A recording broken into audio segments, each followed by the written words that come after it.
श्रीमद भगवद गीता सार. श्रीमद भगवद गीतेकडे तुमच्या प्रत्येक प्रश्नाचे उत्तर आहे.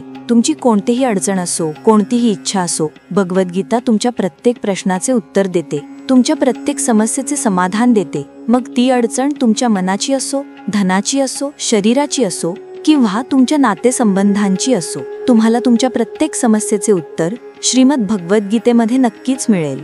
आज आम्ही तुम्हाला श्रीमद भगवद गीतेचे असे 11 अनमोल उपदेश सांगणार आहोत, जे तुमचे पूर्ण आयुष्य बदलून टाकतील. फक्त या गोष्टी व्हिडिओच्या शेवटपर्यंत लक्षपूर्वक ऐका.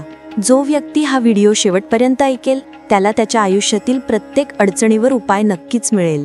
त्याला आयुष्यात जे काही हवे आहे ते नक्की मिळेल. 1. पहिला उपदेश, अन्यायाचा प्रतिकार.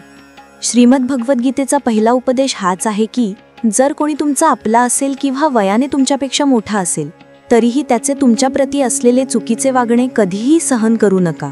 गीतेचा हा उपदेश आपल्या आयुष्याशीही जोडलेला आहे.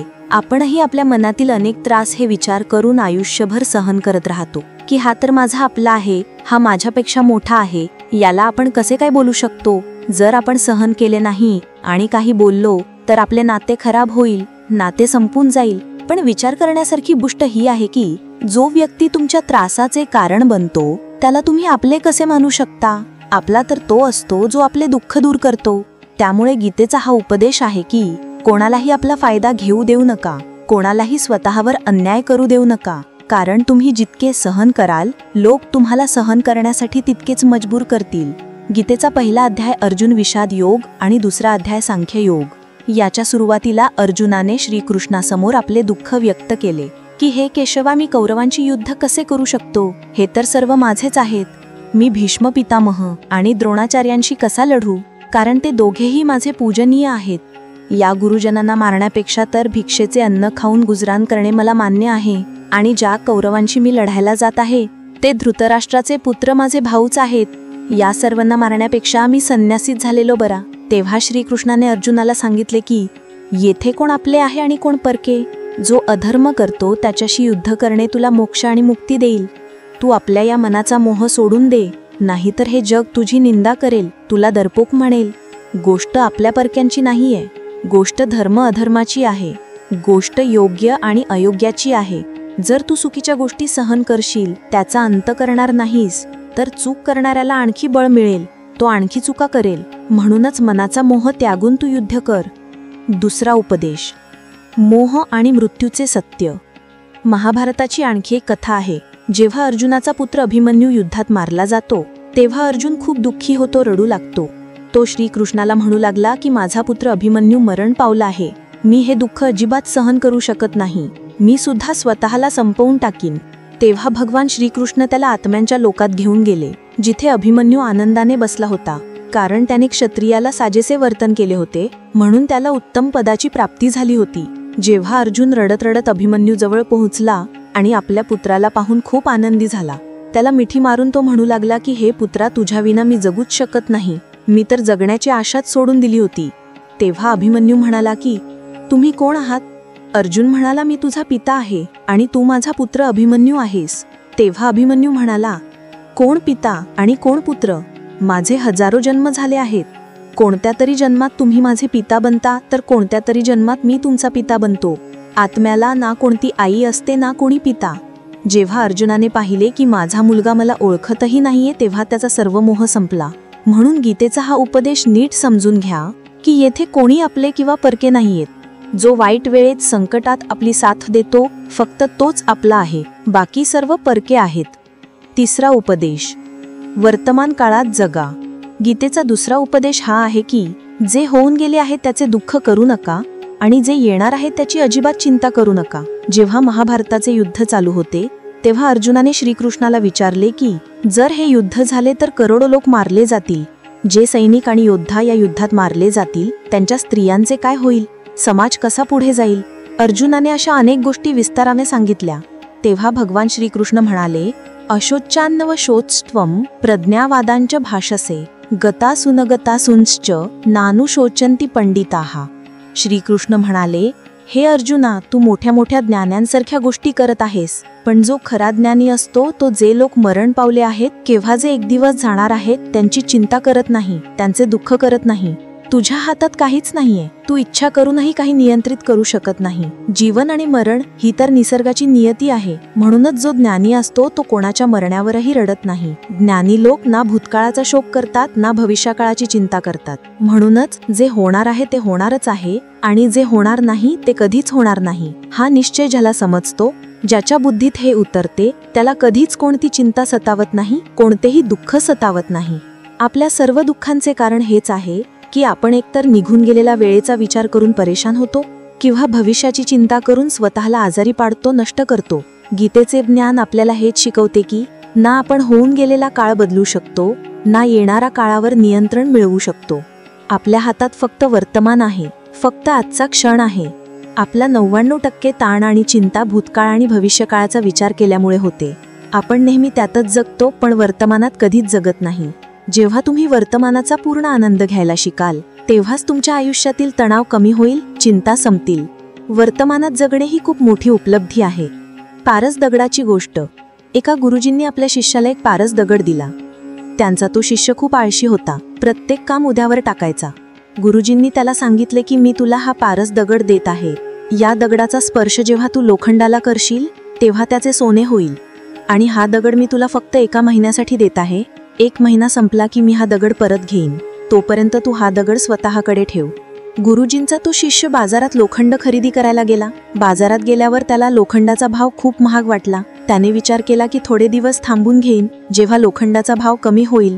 पण त्याच्या बुद्धीत हे आलेच नाही की या लोखंडाचे सोने करून मी खूप जास्त धन कमवू शकतो.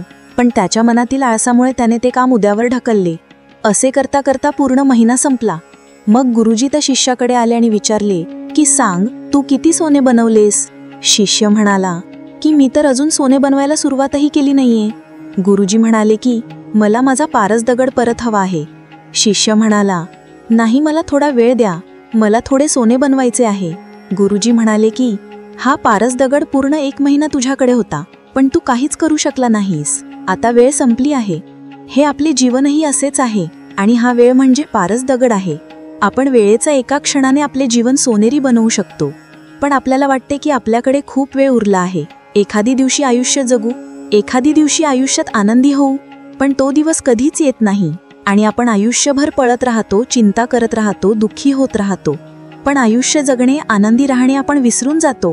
म्हणून गीतेचे ज्ञान आपल्याला हे शिकवते की आजमध्ये जगायला शिका, या क्षणात जगायला शिका. 4. चौथा उपदेश. मृत्यूचं भय व्यर्थ आहे. गीतेचा 3रा महत्त्वाचा उपदेश हा आहे की मृत्यूला घाबरणे पूर्णपणे व्यर्थ आहे. श्रीकृष्णाने गीतेत सांगितले आहे की हा संसार मृत्यूलोक आहे. ज्याचा जन्म झाला आहे तो एक दिवस नक्की मरणार आहे. ज्याची सुरुवात झाली आहे त्याचा अंतर निश्चित आहे. आपण हे रोखू शकत नाही. जसे आपण रोज कपडे बदलतो तसाच आपला आत्मा नवीन शरीर धारण करतो. मृत्यू म्हणजे जीवनाचा अंत नाही, तर एका नव्या जीवनाची सुरुवात आहे. आत्मा कधीच मरत नाही आणि त्याला कोणी मारूही शकत नाही. पण मृत्यूची भीती माणसाला सर्वात जास्त वाटते. मृत्यूचं दुःखही माणसाला सर्वात जास्त होते. एका झाडावर 2 पक्ष्यांचे जोडपे राहत होते. त्यांचे एकमेकांवर खूप प्रेम होते. त्यांनी 7 जगण्या मरण्याच्या शपथा घेतल्या होत्या. एके दिवशी तिथे एक शिकारी आला आणि त्याने बाण मारून झाडावर बसलेल्या मादीला मारले. तेव्हा तो नरपक्षी रडू लागला, मी तुझ्या विना कसा जगू? तुझ्या जागी माझा मृत्यू आला असता तर बरे झाले असते. माझे आयुष्य तुला मिळाले असते. तो रडून खूप विलाप करू लागला. तितक्यात त्या शिकाऱ्याने दुसरा बाण चालवला आणि त्या नरपक्षालाही मारून टाकले. वास्तविक ही कथा आपलीच आहे. आपणही रडत राहतो जेव्हा कोणी मरते, पण आपल्याला हे कळत नाही की एक ना एक दिवस आपलेही जीवन संपणार आहे. आपणही त्याच मृत्यूच्या झाडावर बसलो आहोत. पण शरीराचा नाश हा आपला अंत नाही. श्रीकृष्णाने अर्जुनाला सांगितले की हे अर्जुना, तुझे आणि माझे अनंत जन्म झाले आहेत. तुला काहीच आठवत नाही, पण मला सर्व आठवते. जो व्यक्ती हे सत्य समजून घेईल की मी या जगात काही काळासाठी आलो आहे, त्याच्या आयुष्यातील सर्व भांडणे, सर्व दुःख आणि चिंता संपून जातील. जेव्हा या जगातून जायचेच आहे तर दुःख कसले? धर्मशाळेची कथा. पूर्वीच्या काळी साधू संत बाई प्रवास करायचे. प्रवास करता करता ते एका नगरात पोहोचले. ते महात्मा खूप थकले होते. त्या नगरात त्याने एक महाल पाहिला आणि विश्रांतीसाठी त्या महालात जाऊन झोपले. जेव्हा त्या महालाचा राजा तिथे आला तेव्हा आपल्या पलंगावर त्या महात्मांना झोपलेले पाहून तो खूप हैराण झाला. राजाने विचारले, तुम्ही माझ्या महालात कसे काय घुसले आणि माझ्या बिछाण्यावर झोपला आहात? महात्मा म्हणाले, हा तुमचा महाल आहे? मला तर वाटले ही धर्मशाळा आहे. राजा म्हणाला, तुम्हाला माझा महाल धर्मशाळा कसा वाटला? महात्माने राजाला प्रश्न केला, तुमच्या आधी या महालात कोण राहत होते? राजा म्हणाला, माझ्या आधी माझे वडील इथे राहायचे आणि त्याआधी माझे आजोबा. महात्माने पुन्हा प्रश्न केला, मग तुम्ही या महालात कायम राहाल की तुमच्यानंतर आणखी कोणी राहील? राजा म्हणाला, माझ्यानंतर माझा मुलगा या महालात राहील. तेव्हा महात्मा राजाला म्हणाले, ज्या ठिकाणी राहणारे लोक वारंवार बदलत असतात त्याला घर कसे म्हणता येईल? तिथं धर्मशाळाच आहे. म्हणूनच तुमच्या महालाला धर्मशाळा समजून मी इथे रात्र घालवण्यासाठी आलो आहे. धर्मशाला जान जग को जीव सब मेहमान है, मोह किससे मत करो सब स्वप्न का सामान है. जर आपण ही गोष्ट समजून घेतली की आपण इथे काही काळासाठी आलो आहोत, आनंद करण्यासाठी, आनंदी राहण्यासाठी आलो आहोत, तर आपले सर्व दुःखच संपून जातील. जेव्हा आपण इथे आपला मोह जमवतो, दावा करतो की हे माझे आहे, मी हे सोडू शकत नाही, तेव्हा आपले जीवन दुःखाने भरून जाते. म्हणून जीवनात मृत्यूचे भय सोडून जीवनाच्या प्रत्येक क्षणाचा आनंद घेतला पाहिजे. पाचवा उपदेश, मनावर नियंत्रण आणि शांती. गीतेचा चौथा उपदेश, मनावर आणि विचारांवर नियंत्रण मिळवल्याशिवाय जीवनात कधीही शांती आणि समाधान मिळणार नाही. अर्जुनाने श्रीकृष्णाला सांगितले, माझे मन चांगले वाईट सर्व काही जाणते, तरीही माझे विचार आणि माझे मन माझ्या नियंत्रणात आहात नाही. मला जे करायचे आहे ते मी करू शकत नाही आणि जे करायचे नाही ते माझे मन माझ्याकडून जबरदस्तीने करून घेते. म्हणूनच मी बेचैन झालो आहे, मला शांती मिळत नाहीये. तेव्हा श्रीकृष्णाने अर्जुनाला सांगितले की त्यासाठी तुला आपल्या मनापासून आणि विचारांपासून अलिप्त होऊन मनाला योग्य दिशेला नेण्याचा अभ्यास करावा लागेल. आणि हे एका दिवसाचे काम नाही. जोपर्यंत तू आपल्या मनाची आणि विचारांची गुलामी सोडत नाहीस, तोपर्यंत तुला जीवनात कधीही शांती मिळणार नाही. राजा आणि महात्माच्या कुर्त्याची कथा. एक राजा होता. तो खूप अस्वस्थ आणि त्रस्त असायचा. एक दिवस तो आपल्या गुरुजींकडे गेला आणि म्हणाला, माझे मन खूप अस्वस्थ आहे, मी खूप त्रस्त आहे, मी पूर्ण जग जिंकले आहे, माझ्याकडे सर्व काही आहे, पण मी आनंदी नाही, मनात समाधान नाही, शांती नाही. गुरुजींनी राजाला सांगितले, तुझ्या राज्यात जर असा कोणी व्यक्ती असेल ज्याला समाधान मिळाले आहे, ज्याला शांती मिळाली आहे, त्याचा कुर्ता तू एकदा अंगावर घाल, तुझ्या जीवनातही शांती येईल. राजा खूप खुश झाला की हे तर खूप सोपे काम आहे. त्याने राज्यात दवंडी पेटवली की ज्याला शांती आणि समाधान मिळाले आहे त्याने आपला कुर्ता राजाला द्यावा, बदल्यात तो मागेल तेवढे धन मिळेल. पण एकही व्यक्ती अशी सापडली नाही जिला पूर्ण शांती मिळाली असेल. वास्तविक जेव्हा कोणी मरते तेव्हाच आपण म्हणतो की तो शांत झाला आहे. जिवंतपणे कोणी पूर्ण शांत झाल्याचं ऐकले नाही. शेवटी सैनिकांना एका झाडाखाली एक महात्मा तपश्चर्या करताना दिसले. त्यांच्या चेहऱ्यावर असीम शांती होती. राजा त्या महात्म्याकडे आला आणि म्हणाला, हे महात्मन, कृपया आपला कुर्ता मला द्या, बदल्यात तुम्हाला जे हवे ते मी देईन. ते महात्मा हसून म्हणाले, महाराज, समाधान आणि शांती तर मला मिळाली आहे, पण काय करू, माझ्या अंगावर घालायला कुर्ताच नाही जो मी तुम्हाला देऊ शकेन. जेव्हा राजाने पाहिले की या महात्म्याकडे घालायला साधा कुर्ताही नाही, तरीही तो एकदम शांत आहे, त्याच्या जीवनात समाधान आहे, आणि मी आयुष्यभर धन जमवण्यात, जग जिंकण्यात वेळ घालवला, पण मला शांती मिळाली नाही. कारण शांती आणि समाधान बाहेरची गोष्ट नाही, ती आपल्या आतली गोष्ट आहे. म्हणून जोपर्यंत एखादा व्यक्ती आपल्या मनावर आणि विचारांवर नियंत्रण मिळवत नाही, तोपर्यंत त्याच्या जीवनात सुख आणि शांती येत नाही. सहावा उपदेश, नरकाचे 3 द्वार. गीतेचा 5वा उपदेश हा आहे की वासना, क्रोध आणि लोभ हे सर्वनाशाचे कारण आहेत, नरकाचे द्वार आहेत. ज्या माणसामध्ये हे 3 अवगुण असतात, तो नेहमी इतरांना दुःख देऊन स्वतःचे सुख आणि स्वार्थ साधत असतो. कोणत्याही गोष्टीची अतिवासना, रागीट स्वभाव आणि मनातील लोभ हे माणसाच्या जीवनातील सुख संपवून टाकतात, त्याच्या सर्व नात्यांमध्ये विष कालवतात. यांना नरकाचे द्वार यासाठी म्हटले आहे की ज्या माणसात अतिराग, लोभ आणि वासना आहे, त्याचे पूर्ण आयुष्य विषाने भरून जाते. त्याला मेल्यानंतर नाही तर जिवंतपणेच इथे नरकाचे दर्शन घडते. 7वा उपदेश, ईश्वर एकच आहे. गीतेचा 6वा उपदेश हा आहे की सर्व देव एकच आहेत, कोणी लहान मोठे नाहीत. सर्व एका परब्रह्म परमात्म्याची वेगवेगळी रूप आणि नावे आहेत. श्रीकृष्णाने गीतेच्या 10व्या अध्यायात विभूती योगामध्ये सांगितले आहे की जगातील जेवढे देवदेवता आहेत ते सर्व माझीच विभूती आहेत. मीच शिव आहे, मीच इंद्र, यक्षराज कुबेरही मी आहे. मीच अग्निदेव आहे, देवांचा गुरु बृहस्पतीही मी आहे. समुद्रही मी आहे, अक्षरांमध्ये ओंकारही मी आहे. काळाचा महाकाळही मी आहे, जगाचा नाश, उत्पत्ती आणि पालन करणाराही मी आहे. श्रीकृष्णाने अर्जुनाला सांगितले की माझ्या या विभूतींचा काहीच अंत नाही. म्हणून सर्व देव, सर्व नावे, सर्व देवता माझेच रूप आहेत. त्यामुळे तू कोणत्याही देवामध्ये किंवा ईश्वरामध्ये कधीही भेदबुद्धी करू नकोस, कधी कोणाला लहान मोठे समजू नकोस. गीतेचा हा उपदेश आपल्याला हेच शिकवते की कधीही दुसऱ्याच्या उपास्य दैवताला कमी लेखू नये किंवा या गोष्टीवर भांडण करू नये की कोण मोठे आणि कोण छोटे. 8वा उपदेश, सुखाची इच्छाच दुःखाचे कारण बनते. गीतेचा 7वा उपदेश हा आहे की सुखाची इच्छा शेवटी आपल्या दुःखाचे कारण बनते. श्रीकृष्णाने अर्जुनाला सांगितले की मनुष्य जितक्या सुखांची लालसा आणि इच्छा करतो तितकीच त्याची इंद्रिय सुखभोगामध्ये अडकतात, तितकेच ते माणसाचे मन संसाराच्या सुख आणि आकर्षणाचे गुलाम बनते आणि जेवढे तो सुखाच्या मागे धावेल तेवढेच त्याला दुःखाच्या अनुभवातून जावे लागेल. कारण हा जगाचा नियमच आहे. ज्या गोष्टी सुरुवातीला मनाला खूप आकर्षित करतात त्यानंतर खूप दुःख देतात आणि ज्या गोष्टी सुरुवातीला कठीण वाटतात त्यानंतर आपल्याला खूप कामी येतात. 9वा उपदेश, ईश्वरावर संपूर्ण विश्वास, शरणागती. गीतेचा 8वा उपदेश हा आहे की जो मनुष्य जगाचे सर्व आधार सोडून फक्त भगवंतालाच आपला आधार मानतो त्याची प्रत्येक गरज ईश्वर पूर्ण करतो. त्याची सर्व प्रकारे रक्षा तो परमात्माच करतो. अनन्याश्चिंतयन्तो माम ये जनाः पर्युपासते तेषां नित्याभियुक्तानां योगक्षेमं वहाम्यहम. जो व्यक्ती मलाच आपला आधार मानतो त्याचा योगक्षेम मी चालवतो. योगक्षेम म्हणजे जी गोष्ट मिळाली नाहीये ती प्राप्त करून देणे म्हणजे योग, आणि जी गोष्ट जीवनात मिळाली आहे तिचे रक्षण करणे म्हणजे क्षेम. तर श्रीकृष्ण म्हणतात, जे माझ्यावर अवलंबून राहतात त्यांना जे हवे ते मी नक्की देतो आणि त्यांची सर्व प्रकारे रक्षाही करतो. 10वा उपदेश, मोह सोडा, काहीच आपले नाही. गीतेचा 9वा उपदेश हा आहे की या जगात आपले काहीच नाही.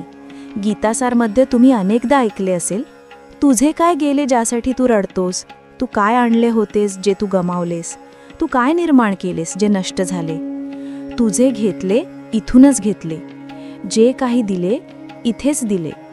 जे आज तुझे आहे ते उद्या कोणा दुसऱ्याचे असेल, कारण परिवर्तन हा या जगाचा नियम आहे. कालपर्यंत ज्यांच्याशिवाय तुम्ही जगू शकत नव्हतात आज त्यांच्याशी काही नातेच उरले नाही, बोलणेही होत नाही. कुठे गेले ते आयुष्यभराचे नाते? ते सर्व मित्र जे सोबत जगण्या मरण्याच्या गोष्टी करायचे आज माहीतही नाही की ते लोक कुठे गेले. हे जग परिवर्तनशील आहे. इथे सर्व लोक बदलतात, प्रत्येक नाते बदलते आणि इतकेच काय, हे आपले शरीरही दररोज बदलत आहे. बालपणातून तारुण्यात, तारुण्यातून म्हातारपणात, आणि एक दिवस हे शरीर आपली साथ सोडते. मग कोणासाठी रडायचे आणि कोणाची चिंता करायची? आपण आयुष्यभर वस्तू, नाते आणि आयुष्य सजवण्यात, सावरण्यात मग्न असतो, पण एक दिवस सर्व काही विखुरते. आयुष्यभर ज्या संपत्तीसाठी, ज्या नात्यांसाठी आपण लढत राहतो, एक दिवस सर्व सोडून आपल्याला या जगातून जावे लागते. गीतेचा 10वा उपदेश आपल्याला हेच शिकवतो की कोणाचाही हद्देपेक्षा जास्त मोह करू नका. श्रीकृष्णाने गीतेचे पूर्ण ज्ञान अर्जुनाचा मोह नष्ट करण्यासाठीच सांगितले आहे. हा मोहच आहे जो माणसाला सर्वात जास्त रडवतो. तो इतका बलवान आहे की सिंहासारख्या माणसालाही गिदड बनवून टाकतो. जो अर्जुन युद्धात देवांनाही जिंकला, पण आपल्या नातेवाईकांना युद्धात पाहून त्याचे हात कापू लागले. तो म्हणाला, हे केशव, माझ्या हातात धनुष्य पकडण्याची ताकदही उरली नाही. माझे हात थरथरत आहेत, मी युद्ध करू शकणार नाही. हा मोह इतका वेदनादायी असतो, ज्याच्या वेदना सहन न झाल्यामुळे अनेक लोक आपले आयुष्य संपवतात. जीवनात कोणाचाही हद्देपेक्षा जास्त मोह कराल तर आयुष्यभर पीडेचा सामना करावा लागेल. 11वा उपदेश, हे जग दुःखाचे घर आहे. गीतेचा 11वा उपदेश हा आहे की या जगात आला आहात तर दुःख तर मिळणारच. दुःखाला कधीही घाबरू नका. श्रीकृष्णाने गीतेत म्हटले आहे की हा संसार दुःखालयम अशाश्वतम आहे, म्हणजेच हे जग दुःखाचे घर आहे. जसे औषधालयात औषधं मिळते, पुस्तकालयात पुस्तके मिळतात, तसे या जगाला श्रीकृष्णाने नाव दिले आहे दुःखालय, जिथे दुःख मिळते. दुःख तर इथे प्रत्येकाच्या आयुष्यात येतेच, पण जर दुःख आले आहे तर सुखही येईल. म्हणूनच दुःखाला कधीही घाबरू नये, कारण हे जग अशाश्वत सुद्धा आहे. अशाश्वत म्हणजे इथे कायमस्वरूपी काहीच नाही. इथे सुख दुःखात बदलते, सन्मान अपमानात बदलतो, आनंद वेदनेत बदलतो. इथे कधीही काहीही बदलू शकते. ना आपण परमनंट आहोत, ना आपल्याशी जोडलेली कोणती गोष्ट. त्यामुळे तुमचं दुःखही परमनंट राहणार नाही. म्हणून दुःखाला कधीही घाबरू नका.